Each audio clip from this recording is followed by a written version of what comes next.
Thank you very much, Bright. Now, Professor Bokpin, I've listened to you over the period. Now here we are. So it's Uhuru, is it?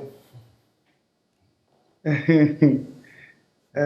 think the outcome of the domestic debt exchange is a reflection of the strategy government adopted.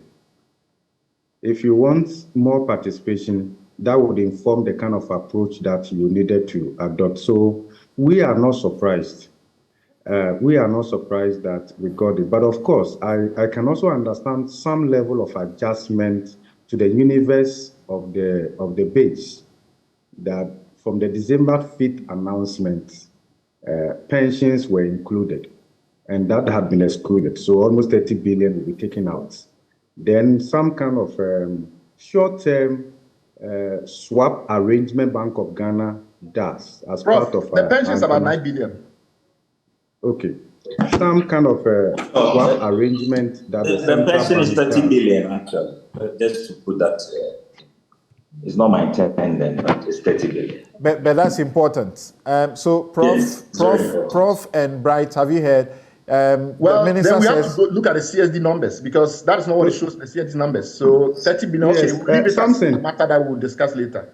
Something I mentioned earlier, 30 billion. Right. Okay. Right. Yes. So because I was working with some kind of data. Okay. So I'm always open to amend if that is not correct.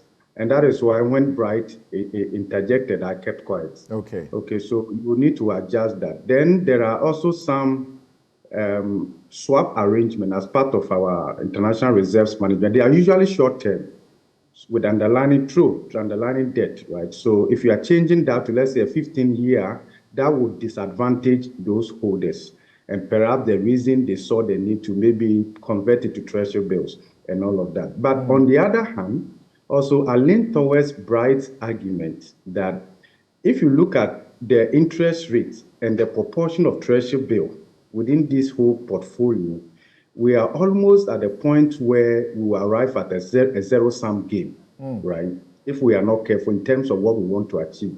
So I lean towards Bright's position on that. My considered view is that if we are able to resolve this domestic debt exchange, and this is to treasury bill holders, and then also the external, and then we get the IMF program, everybody should know that the future of treasury bill will not be this high. Okay, because that will create a distortion in the market. So there will be incentive on the part of the government to drag down the treasury bill rate. And that will not be so difficult to do, because it's not one day when it matures, government will be willing to roll it over at a much lower rate. And they need to do so quickly in order to give much backing to the tradability of the new bonds at much lower rates. Other than that, investors are rational. But Prof, help me. How was this done? Conversion into treasury bill, and I only heard it at the end. If it was an opportunity available to individuals, I suppose I may have opted for that. Yeah, my government needed to look, Samson, I'm with you on that point, as well as Bright.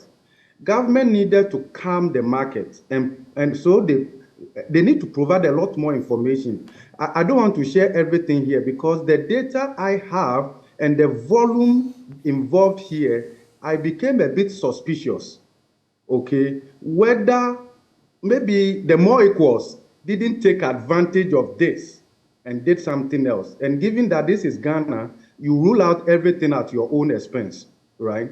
So I think that there would have to be the need for a bit more information.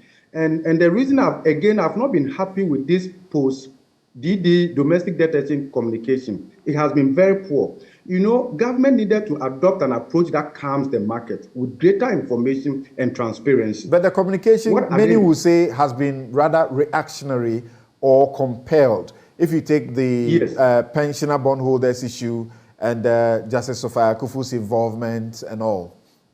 Yes, and that has been a bit concerning for me.